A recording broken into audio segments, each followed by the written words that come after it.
दोस्तों, एपिसोड की स्टार्टिंग होती है और हम जीवू और तांगशिंग को देखते हैं जो कि दामिंग और अमिंग को खोजने के लिए स्टार द फॉरेस्ट में आगे बढ़ रहे होते हैं। तांगशिंग जीवू से कहता है कि जो कि इस फॉरेस्ट के प्लांट्स उसके सिल्वर ब्लू फील्ड के इस्तेमाल के लिए काफी ज्यादा सूटेबल है और अब वह यहाँ पर अपने सिल्वर ब्लू फील्ड को उसके मैक्सिमम पोटेंशियल पर इस्तेमाल कर सकता है और वह अपने सिल्वर ब्लू फील्ड का इस्तेमाल करते हुए दामिंग और अमिंग को खोजने का डिसाइड करता है। तांगशिंग जीवू से कहता है कि जब वह अपने स्लो ब्लू फील्ड का इस्तेमाल कर रहा होगा तो जीवू उसकी प्रोटेक्शन करे और फिर तांगशिंग यहाँ से अपनी स्लो ब्लू फील्ड का इस्तेमाल करते हुए दामिंग और अमिंग को खोजने की कोशिश करने लगता है। तांगशिंग यहाँ पर अपनी पावर ऑफ माइंड का इस्तेमाल करते हुए अपने सिल्वर थ्रेड्स को पूरे जंगल में फैला देता है ताकि वह दूर तक दामिंग और अमिंग को खोज सके। और जब वह अपनी पावर्स का इस्तेमाल करते हुए दूर देखने की कोशिश करता है तो वह देखता है कि वहाँ पर काफी सारे सोल बीस्ट और सोल मॉन्स्टर्स मरे पड़े हैं, लेकिन कहीं पर भी दामिंग और अमिंग का कोई भी अता पता नहीं है। तांगशिंग वहाँ के हालात को देखकर काफी ज्यादा घबरा जाता है और एकदम से उठ जाता है। जीवू तांगशिंग से पूछती है कि क्या तुमने दामिंग और अमिंग को देखा और क्या वह तांगशिंग जीवू से कहता है कि उसने दामिंग और अमिंग की ऑरा को महसूस किया और इससे उसे ये पता लगा कि दामिंग और अमिंग काफी बुरी तरह से जख्मी है और वे किसी से बचकर भाग रहे हैं। और जहाँ तक तांगशिंग को लगता है कि उनके पीछे जरूर बेबी डोंग और वुहान एम्पायर की स्पिरिट मास्टर्स पड़े होंगे।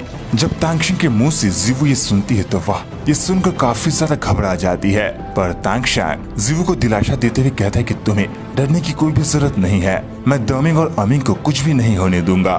तांगशिंग जीवू से कहता है कि तुम मेरी लकी बैग में जल्दी से जल्दी आ जाओ ताकि मैं जितनी जल्दी हो सके दामिंग और अमिंग के पीछे जाकर उन्हें बचा सकूं। और फिर जीवू ऐसा ही करती है और फिर तांगशिंग अपने गोल्डन स्पाइडर लेग्स को बाहर निकालकर दामिंग और अमिंग को खोजने के लिए जंगल में आगे बढ़ जाता है। वहीं अब यहाँ से सीन चेंज होता है और हम दामिंग और अमिंग को देखते हैं जो कि वुहान एम्पायर के सोल मास्टर्स से बचकर भाग रहे होते हैं। वे दोनों एक दूसरे से बात कर रहे होते हैं कि उनकी डिलेइंग फील्ड वुहान एम्पायर के मास्टर्स को ज्यादा देर तक रोक नहीं पाएगी और वे जल्द ही पकड़े जाएंगे। इंसान काफी ज्यादा चालाक हैं और वे दूसरों का फायदा उठाना बखूबी जानते हैं। वे दो लोग जो कि प्रेडिक्टिव स्पीड यूनिफिकेशन टेक्निक का इस्तेमाल करना जानते हैं और अगर उन्होंने हम पर अचानक से हमला नहीं किया होता तो भाई दामिंग तुम इतनी बुरी तरह से जख्मी नहीं होते। पर इन दोनों से भी ज्यादा खतरनाक वह आदमखोर इंसानी औरत है और हमें यहाँ से पता लगता है कि दामिंग और अमिंग यहाँ पर मास्टर युगुआन और गुइमे के बारे में डिस्कस करते हैं और उनके लिए उनसे भी ज्यादा खतरनाक वो औरत कोई और नहीं बल्कि बेबी डोंग है। और अगर दामिंग और अमिंग उससे लड़ने की भी कोशिश करे तो वह उन दोनों को बड़े आसानी से हरा देगी। हम देखते हैं कि यहाँ पर दामिंग और अमिंग पर किसी तरह के पॉइजन का इस्तेमाल किया गया था और उस पॉइजन की वजह से उनकी सोल पावर काफी जल्दी खत्म हो रही थी। वे दोनों बचकर भाग ही रहे होते हैं कि तभी हम देखते हैं कि अचानक दामिंग कोलैप्स होकर गिर जाता है। जब अमिंग ये देखते है तो वह ये देखकर काफी ज्यादा घबरा जाता है और अब वह आगे जाकर दामिंग को उठाने की कोशिश करने लगता है। दामिंग उससे कहता है कि अब वह और ज्यादा इस दर्द को नहीं झेल सकता है और अब वह अमिंग को यहाँ से आगे जाने को कहता है, पर अमिंग उसे अकेला छोड़कर यहाँ से आगे जाना नहीं चाहता है। अमिंग दामिंग से कहता है कि वह उसे अकेला छोड़कर कहीं नहीं जाएगा और जब तक वह जिंदा है वह उसके लिए लड़ता रहेगा। दामिंग अमिंग से कहते हैं कि ये लोग यहाँ पर उसके स्पिरिट रिंग और स्पिरिट बोन को लेने के लिए आए हैं, लेकिन वह उन्हें इतनी आसानी से ये देगा नहीं और जरूरत पड़े तो वह खुद को डिस्ट्रॉय कर देगा।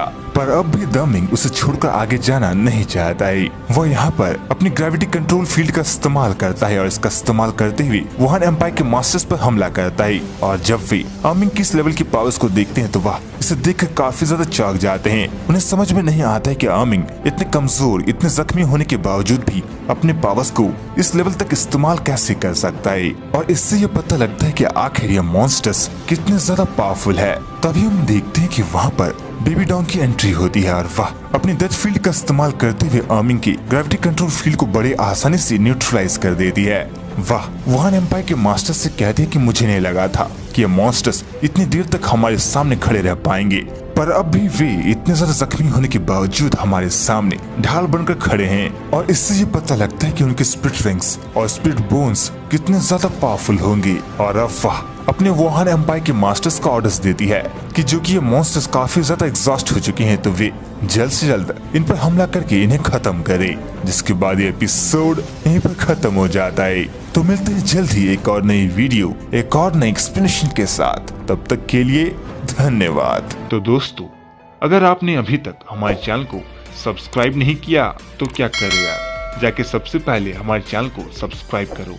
हम जल्द ही मिलेंगे आपसे सोल लैंड की एक और वीडियो के एक्सप्लेनेशन के साथ। तब तक के लिए धन्यवाद।